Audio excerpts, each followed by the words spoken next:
Bonjour à tous et bienvenue pour cette nouvelle série d'épisodes que j'ai décidé de nommer le point expérimental.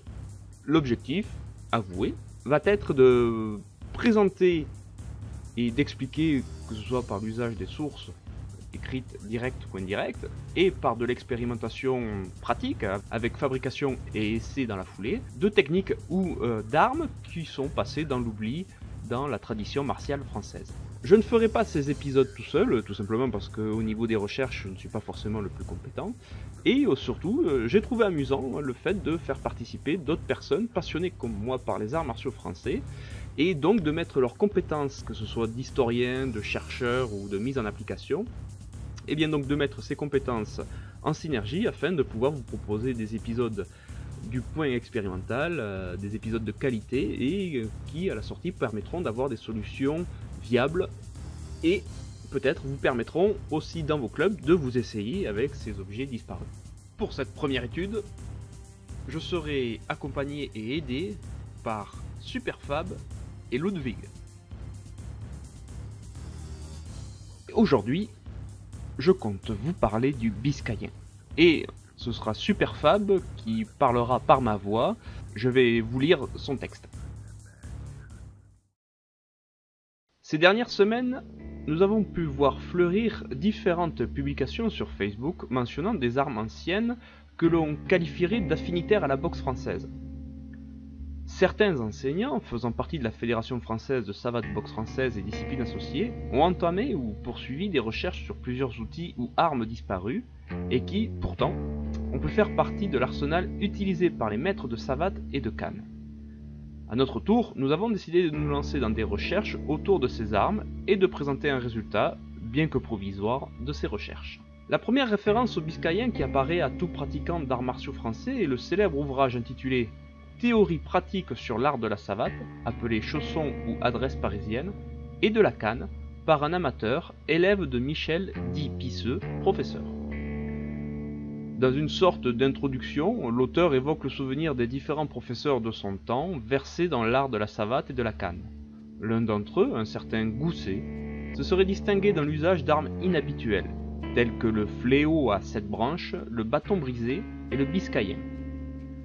Il mentionne au passage que le célèbre Michel, dit Pisseux, était également un maître dans l'usage de ces armes. Malheureusement, aucune description de ces armes n'est faite par l'auteur, ce qui rend le texte relativement hermétique à la compréhension du lecteur du XXIe siècle. Tout ce que l'auteur ajoute, c'est que le résultat de l'usage de ces armes serait bien trop atroce.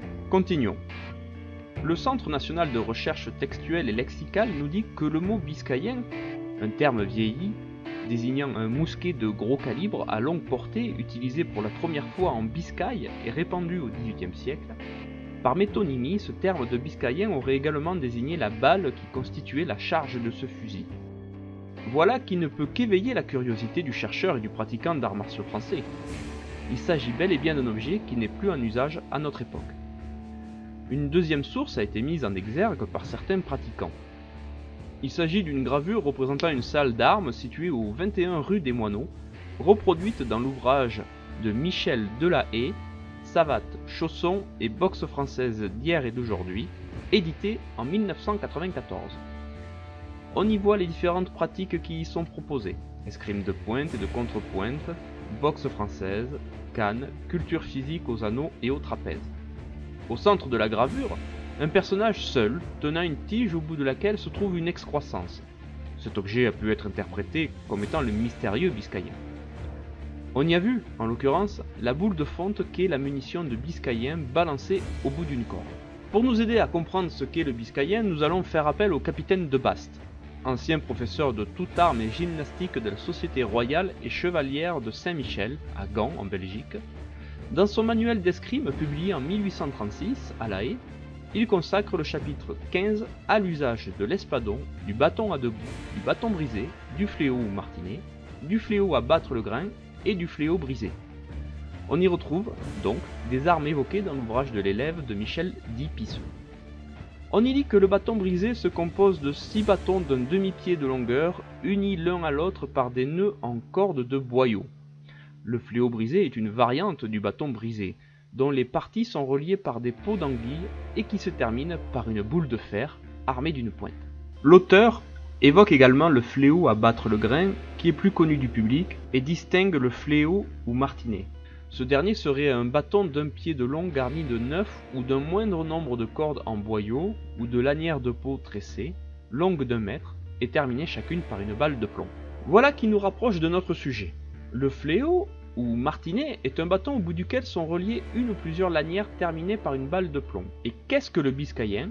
Précisément, une balle de plomb. Un ouvrage plus ancien évoque lui aussi le maniement des fléaux. Il s'agit du Nouveau traité de la perfection sur le fait des armes de Pierre-Jacques-François Girard, publié en 1736. Après avoir présenté la manière de se défendre contre un espadonneur, il présente la manière de se défendre contre les fléaux brisés, fléaux à battre du grain et les bâtons à 2 bouts.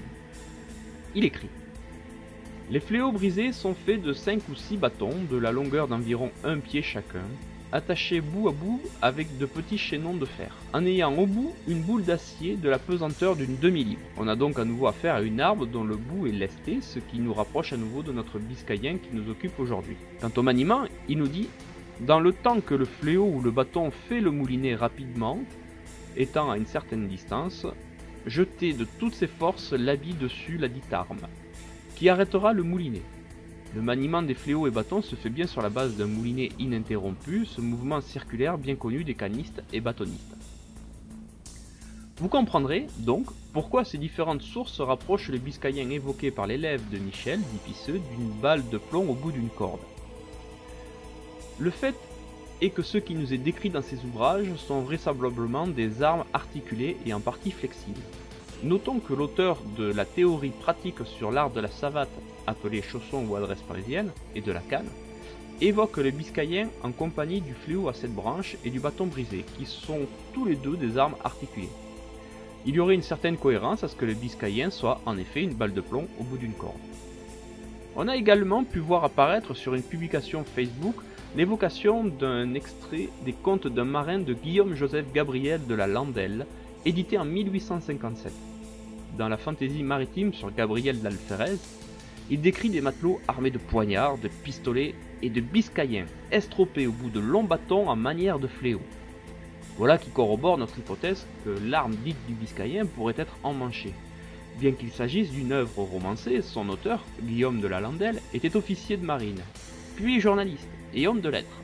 Un officier de marine sait de quoi il parle. Il fait notamment appel à du vocabulaire marin avec le mot estropé. Une estrope est, en marine, un anneau formé par un cordage ou une bande de fer qui est ajustée dans la rainure d'une poulie. Estroper, c'est ceindre d'un cordage la caisse d'une poulie ou tout autre objet. Voilà qui nous donne à nouveau des informations très intéressantes.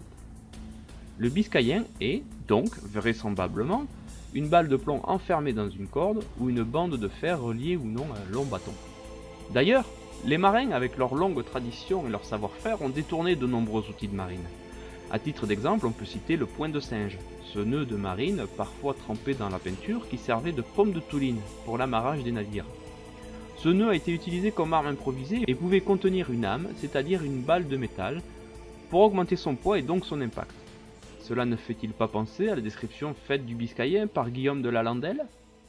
Mais, vous nous direz, finalement, quelle est la forme du biscayen? Eh bien, notre réponse est simple. Il est clair que nous avons ici affaire à des armes improvisées et dont la forme n'est, par conséquent, pas définitivement fixée. Tantôt emmanchée, tantôt non. La bille de plomb, tantôt estropée, tantôt enfermée dans un nœud de marine, comme le point de singe par exemple. Mais le fondement de cette arme improvisée reste tout de même la balle de plomb fixée au bout d'une corde ou une lanière quelconque. Grâce à Superfab, nous avons pu avoir un éclaircissement général de la situation, et notamment à propos des armes flexibles ou des armes à cordes pour le corps à corps, et dont le biscayen ferait donc partie. Maintenant, je vais vous lire les recherches de Ludwig, qui lui s'est un peu plus penché sur le terme biscayen en lui-même. Je vous lis donc de suite les résultats de son enquête. Il y a quelque temps, suite à la lecture du livre de l'élève de Michel Dipisseux, où est cité le terme de biscayen, j'avais effectué quelques petites recherches sur la définition. J'en avais conclu un cousin du maquila basque. En effet, la Biscaye n'est-elle pas une province basque? De plus, dans de nombreux traités militaires français, le terme de Biscaye, ou Biscaye, est utilisé pour désigner une petite pique, donc un petit bâton avec une pointe acérée à son bout, ce qui rappelle d'autant plus le bâton basque. Mais suite à un post récent et une relecture de ce même livre, j'ai décidé d'approfondir ces recherches. En effet, des éléments m'ont interpellé. Le biscayen est cité en même temps que des armes flexibles, et se maniant avec les deux mains, et non pas avec les cannes. On retrouve le terme de bois de Biscaye dans un traité d'artillerie du XVIIe siècle, comme étant un bois très apprécié car particulièrement dur dont on ferait les écouvillons ou les refouloirs. De plus, suite à un échange de mails avec différents musées basques, français et espagnols, on m'a confirmé qu'il existe bien un bâton en pays Biscaye que l'on appelle aussi maquila, bien que le maquila que nous connaissons est typiquement basque du pays de la Bourre. La région d'Irún, en Espagne, en est même un centre de production important. La région du Biscaye est connue pour ses danseurs, notamment de l'Espata Danza, où l'on utilise ce même bâton. Voici quelques citations sur le maquila. Ils ont presque toujours à la main un maquila ou bâton plombé qu'ils brandissent d'un air héroïque. S'ils passent à côté d'un voyageur, ils arrêtent un moment le moulinet de leur bâton, saluent avec grâce, mais comme des égaux, sans baisser le regard. Ils se savent tous gentilshommes. C'est un extrait de 1858, itinéraire descriptif et historique des Pyrénées, par Joanne. Ensuite, parfois aussi un basque apparaît sur les bancs des cours d'assises, mais alors croyez plutôt à une malheureuse qu'à une odieuse culpabilité. Si, armé du terrible maquila, il a pu, dans un accès de colère ou de folle ivresse, commettre un meurtre involontaire, pousser trop loin une vengeance, il n'a jamais du moins agi dans un but d'intérêt pécuniaire. 1858, Statistique générale des Basses-Pyrénées, Charles de Picamille. On retrouve le terme Biscaye y compris dans le milieu militaire. Il s'agirait d'un cousin du fusil de rempart, mais renforcé au tonnerre pour supporter des charges plus importantes utilisées pour la première fois dans ce pays. Le Pays basque est depuis toujours réputé pour la métallurgie, mais aussi dans le domaine armurier comme étant un important centre espagnol, et même en France, où nous avons eu la MAB, Manufacture d'armes de Bayonne. Plus tard, le terme va glisser et s'appliquer aussi à sa munition. Dès le tout début du XIXe siècle, cette arme disparaît de nos arsenaux, cependant le terme va rester pour les projectiles des boîtes à mitraille. Il s'agit d'une bille d'acier d'environ 3,3 cm de diamètre. A noter que j'ai trouvé peu de littérature avec ce terme avant les années 1840, mais facilement 4 fois plus après cette date. Il finira dans l'argot par désigner n'importe quel projectile d'arme, voire notamment le dictionnaire d'argot 5e édition de 1907. De plus, c'est un terme militaire que l'on ne retrouve pas dans les textes d'armurier que j'ai à ma disposition. Nous savons que Michel d'Ipisseux a grandi dans les barrières à Paris, dans ce que l'on appellerait aujourd'hui un quartier sensible, et qu'il a recueilli ses techniques auprès de gens peu fréquentables avant de systématiser sa méthode. Or, nous retrouvons là aussi dans l'argot des voleurs de Vidocq le terme Biscaye pour désigner la prison de Bicêtre et biscayen pour un larron. Mais au final, qu'est-ce que le biscayen? Eh bien, nous ne le saurons probablement jamais avec certitude, mais les pistes engagées ici auraient tendance à l'identifier comme un bâton manié de deux mains, fait d'un bois dur auquel on aurait suspendu une ou plusieurs billes particulièrement dures, pierre, acier ou plomb, et manié par des gens dangereux, probablement plus à la campagne de par le volume peu dissimulable qu'en ville, mais pouvant aisément imiter un bâton de marche en cachant les billes derrière soi. Voici quelques échanges de mails avec des spécialistes du patrimoine basque et plus précisément de la Biscaye. Je vais donc mettre les copies à l'écran des fameux mails et vous appuierez sur pause pour pouvoir les lire à votre convenance.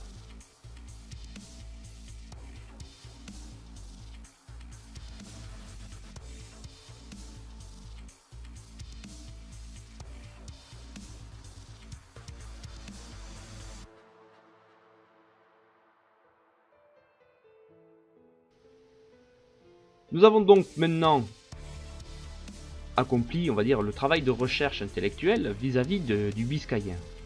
et on en vient quand même plus ou moins vers une piste comme quoi il serait un bâton avec au bout attaché une boule et attaché par une corde ou des morceaux de cuir ou voilà, du boyau ou toutes sortes de choses, ce qui permet d'avoir une arme qui fonctionne comme un principe de fléau, c'est-à-dire on donne de la vitesse à un projectile attaché. Et bien maintenant je vais vous montrer mes recherches au niveau pratique et vous montrer quelques expériences que j'ai pu accomplir vis-à-vis des descriptions. Alors, pour le début de mes expériences, je me suis dit d'abord on va commencer par essayer de fabriquer une pomme de Touline. Tout simplement pour voir est-ce que c'est facile à faire ou pas, et parce que dans mon raisonnement je me suis dit avec quoi je pourrais fabriquer mon biscayen si je suis sur un navire et bon, on va dire un navire milieu 19e, qu'est-ce qu'on y trouve le plus? Bon, il y a les morceaux, les bâtons en bois, les refouloirs qu'on utilise pour l'artillerie, qui est encore à poudre noire à chargement par la bouche. Donc il y a tout un ensemble d'ustensiles obligatoires et nécessaires au bon fonctionnement du canon. Et il y a du cordage, des lanières, voilà, tout ce qui est en rapport avec le monde marin. Et en plus de ça, il y a les munitions pour les canons et les mousquets, donc on trouve un peu de tout, une masse en plomb, de la corde, de la ficelle et des bâtons. Donc du coup, pour commencer, j'ai cherché à fabriquer une pomme de Touline. Donc voici le premier exemple de pomme de Touline que je me suis amusé à fabriquer, elle est assez petite. Je me suis basé sur une balle de mousquet français. Et j'ai donc regardé une vidéo tutoriel sur YouTube, donc je vous mettrai en lien cette vidéo. Donc en fait c'est très facile à faire, une fois qu'on a pigé le truc, ça se fait assez facilement, on comprend assez vite. Et donc j'ai fabriqué cette petite pomme de Touline, ou ce point de singe, qui effectivement pourrait être une petite... c'est un petit outil d'autodéfense qu'on pourrait cacher dans la main et le déployer au bon moment. Alors je vais vous montrer quelques gestes auxquels j'ai pensé par rapport à ça, hein, en me basant sur ce qu'on peut lire, notamment dans le traité de Girard, savoir comment s'en défendre, mais surtout il explique lui que celui qui utilise ce genre d'objet fait de grands moulinets autour de soi pour faucher. Donc je pense que le maniement d'une pomme de Touline de base et pour la défense ne doit pas être quelque chose de très exubérant, parce qu'en fait on se prend très vite la pomme, sa propre pomme dans la tête. Allez, je vous montre un petit peu.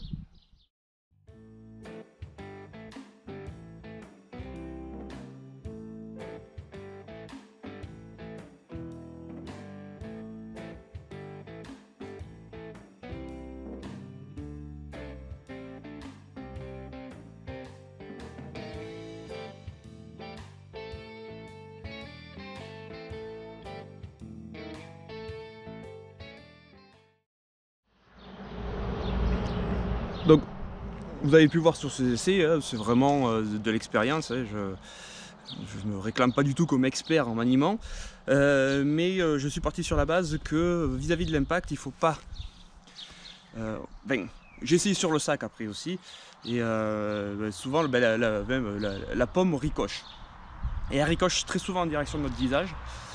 Donc à mon avis, quand on veut se faire une pomme de Touline dans ce style-là, il ne faut pas qu'elle dépasse la longueur de l'avant-bras, tout simplement parce que si elle vient à ricocher, elle s'arrêtera au niveau de votre bras et elle touchera que le bras.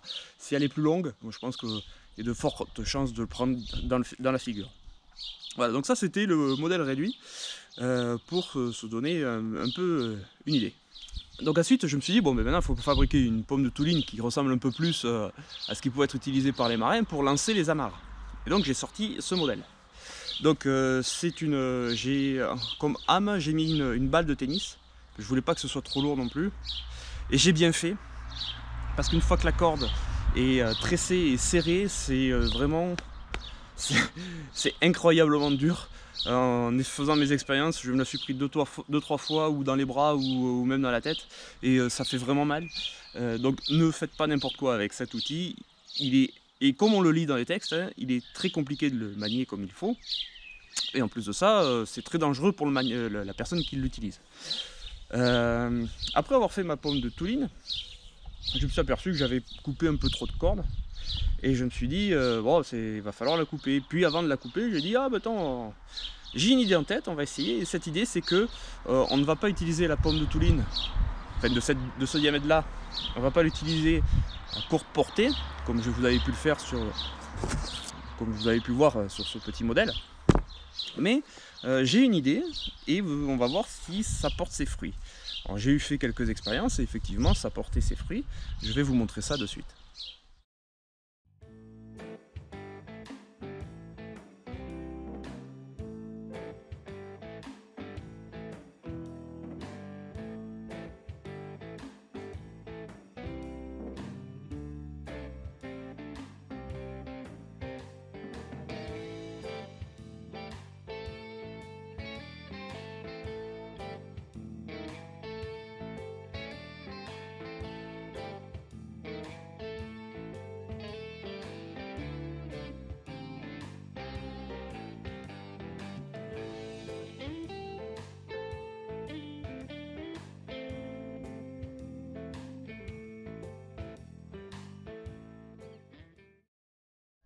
Donc comme vous avez pu le voir, je suis parti de l'idée de base de la Touline, qui est un objet qui est fait pour être lancé.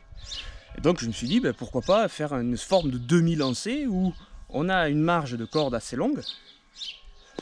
On va donc donner de l'inertie à la pomme de Touline et on la propulse comme si c'était un coup de poing, un missile. J'ai essayé sur des cibles et tout, c'est précis, hein, c'est vraiment précis. Une fois qu'on a compris le moment où il faut lâcher la pomme pour qu'elle aille là où on veut qu'elle aille, ben c'est vraiment un coup de poing. C'est un gros coup de poing. L'avantage, c'est qu'on peut frapper sur des distances plus longues qu'une Touline, que ce genre de choses. Alors, bien sûr, ça, ce ne sont que des expériences et rien ne dit que c'est le maniement qui aurait pu être fait à l'époque. Ce sont vraiment, voilà, j'essaye de voir comment on aurait pu l'utiliser, mais je n'ai vraiment aucune certitude à ce sujet. Maintenant, on va passer au sujet de cette vidéo, c'est-à-dire le biscayen. Donc, pour fabriquer donc, ce premier prototype de biscayen, je suis parti d'une tringle à rideau qui fait à peu près 1,70 m, auquel j'ai fait un trou au bout où j'ai mis de la corde, chose qu'on trouve facilement sur un navire du 19e. Et sur cette corde, j'ai rajouté ma petite pomme de Touline pour faire mes premiers essais. Donc là, je vais me baser un peu sur ce que, par rapport aux lectures et ce que j'ai pressenti, et avec Superfab et Ludwig, on en était plus ou moins revenus à la même idée. C'est qu'on est d'abord sur un maniement de bâton, et pas n'importe quel bâton, c'est un bâton à deux bouts. Donc on a un peu survolé les sources de Pachène et tout est souvent fait sur forme de moulinet. Moulinet qu'on retrouve dans le maniement du bâton de type Joinville.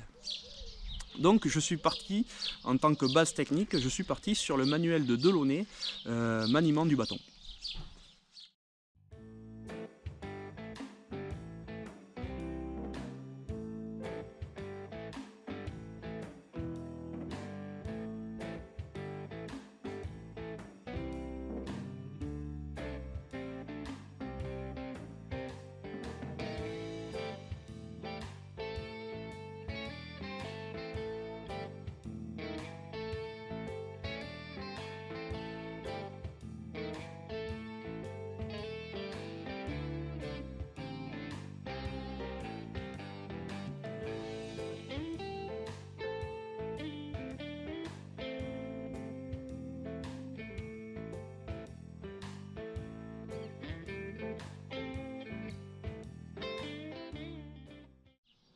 Vous avez pu voir, j'ai donc utilisé les techniques de Delaunay pour manier le bâton. Vous voyez que c'est très simple, je ne suis pas rentré dans les détails, mais ça marche.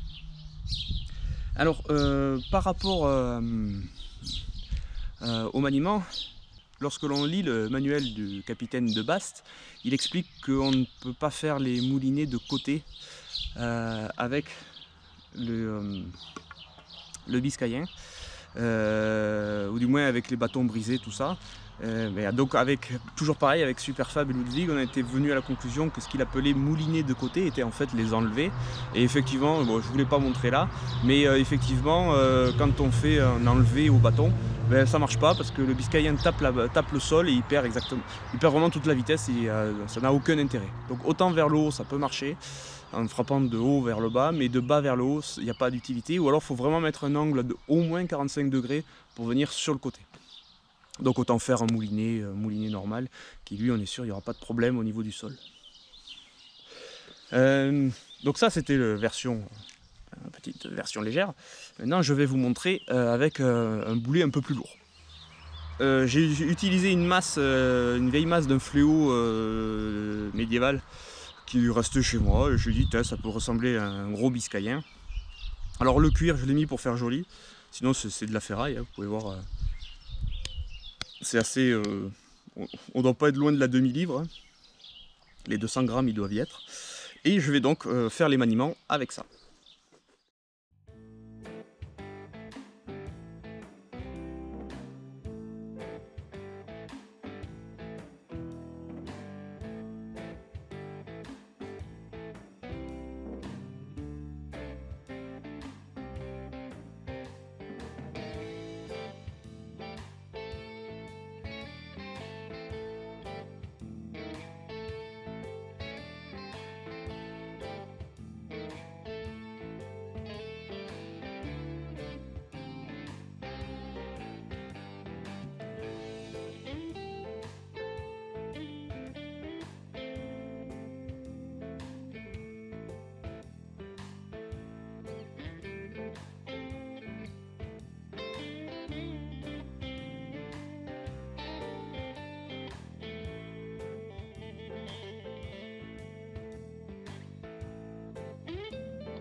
Avec cette masse, on s'aperçoit que bon, l'engin devient un peu moins maniable, on va dire un peu moins maîtrisable à partir du moment où il prend de la vitesse.